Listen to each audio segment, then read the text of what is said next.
There are many different ministries throughout the state of Virginia that do outreach for the impoverished, the needy, the hungry, and the poor.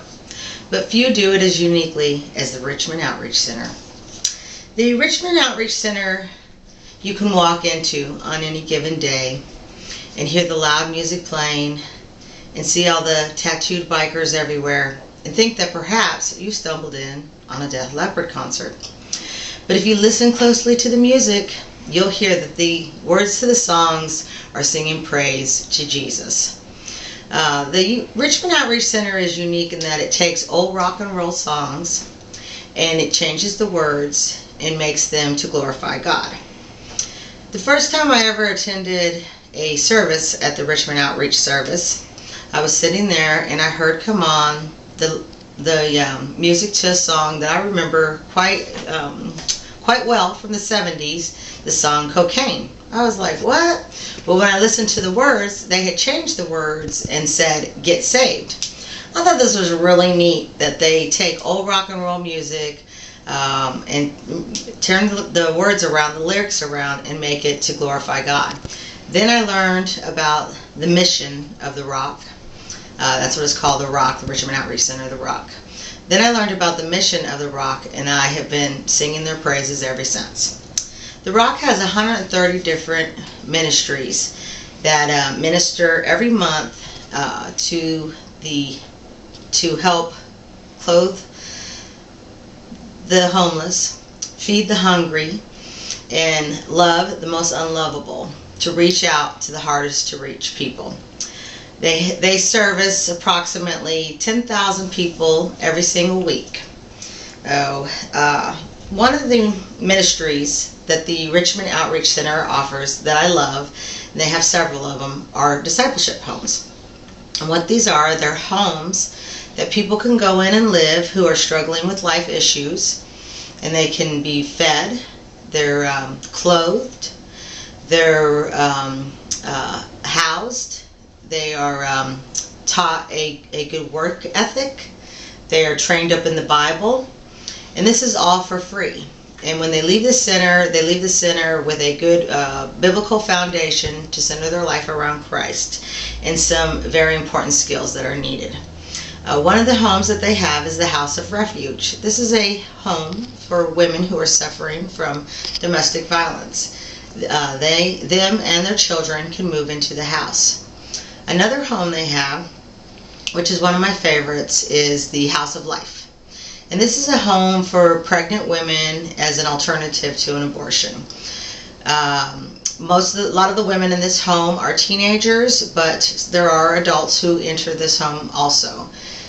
Usually this is the women who enter the House of Life are people with no family support and are facing either homelessness or facing having to have an abortion because they're going to be kicked out of their home for being pregnant. So they come into the House of Life. They receive the best prenatal care at St. Mary's Hospital. They are bused back and forth to their doctor's appointments, and they receive all the essential living items they need. And when they actually deliver their child, then at that point they can decide if they have chosen to raise their child, they will transition into transition housing. Or if they have chosen to not raise their child, they look at various adoption avenues that they can proceed with. Another home, and actually they have several of these homes in the Richmond Outreach Center, the discipleship homes, are for people suffering from drug and alcohol abuse. Now these homes take in people that are struggling with these areas, and they help with counseling and life skills. They actually do occupational skills training for them. So when they complete the homes, they leave with the trade, with a way to self-sustain and support themselves. They also actually have a ranch out in Fredericksburg. So they have several male homes, female homes, and the ranch just for men out in Fredericksburg. One of the other homes they have are for misguided teens. These are for teens who have been suffering issues, have been in trouble, or abandoned by their parents.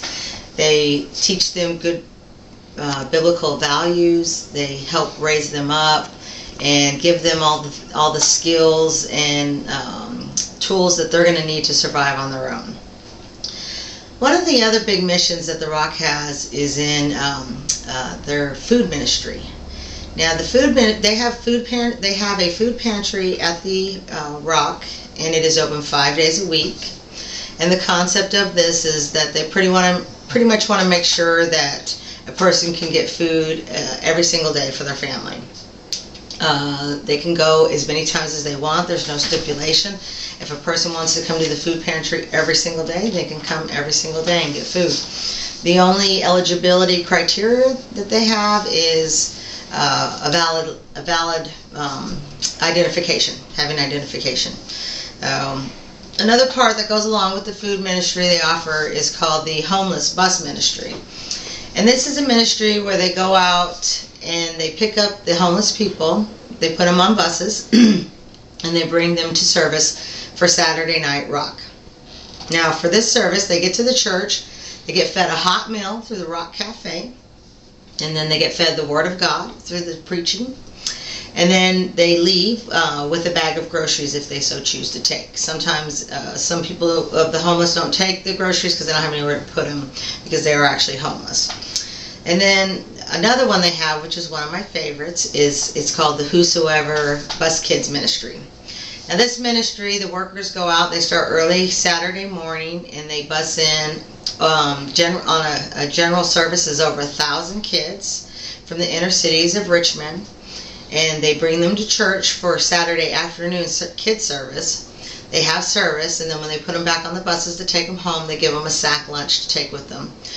Many times this is the only meal that these kids will receive on the weekend, because a lot of times these kids are fed in school, their breakfast and lunch, but they don't have food at home. And so it's really a fun thing for them, and it's really nice that they're able to get that lunch to make sure they get fed that day. With that Whosoever Bus Kids Ministry, they also have several other things they do for them. One of them is the Thanksgiving party, and that's where they bring all the kids in for Thanksgiving. They serve them a huge Thanksgiving meal, and the kids actually can bring their parents at that time, and they serve the whole family. And then they have the Christmas party for the bus kids, and last year's Christmas party, there was over 3,500 kids in attendance. Every year that they've had this Christmas party, it grows bigger and bigger. Each kid leaves the Christmas party with a gift to take home and put under their own Christmas tree, to make sure that every child will have a gift to open Christmas morning. The ROC has taken it upon themselves to go into the worst neighborhoods in the city of Richmond, and they have started a program that they call Adopt a Block. And what they do is they go into these neighborhoods and they clean them up. They pick up trash, they pick up debris, they pick up broken bottles, they pick up dirty needles, and this allows for safe places for the children who live in these neighborhoods to play. But when they do that, they don't just go in and clean up the neighborhood. They make it a big party. They get there and they knock on doors to let everybody know what's going on in the neighborhood. They knock on every single door around the apartments, and then they set up, the band sets up, and the ROC dance group sets up, and they start playing music. They break the grills out. They start grilling hot dogs. So they serve hot dogs and potato chips and drinks to all the people in the neighborhood. They set up a table with clothing from the ROC thrift stores, so the people can come over who need clothes and take clothing for them and their children. They set up bounce houses for the kids to jump around and have fun in. They do little dance contests, which is always fun. Everybody gets involved. And one of my favorite things that they do is the bicycle ministry. And what this is they set up a bicycle repair area to repair people's bicycles. And I tell you, once they set this up, you can see a line, it looks like it never ends, of people lined up, adults and children, with their bicycles waiting to get them repaired. And they'll replace tires, they fix brakes, they put chains on, they do everything that they possibly can to get these bikes up and running. And every once in a while, you will have a kid whose bike is just far beyond repair and they can't fix it. And so what they do is they always keep a bicycle in the van. And when this situation happens and there's a child that they just cannot repair their bicycle, they give them this brand new bike. I'm going to tell you, it's just an amazing thing to witness when you see it, because when you see these little kids' faces light up, it's like the light of Jesus just shining right through. I tip my hat to the ROC and I sing their praises, and there's not a lot that has to be said. The proof is in the pudding. All you have to do is look at what they're doing on a daily basis to help people, to serve people. And just think about this, I only touched on a handful. They have 138 ministries.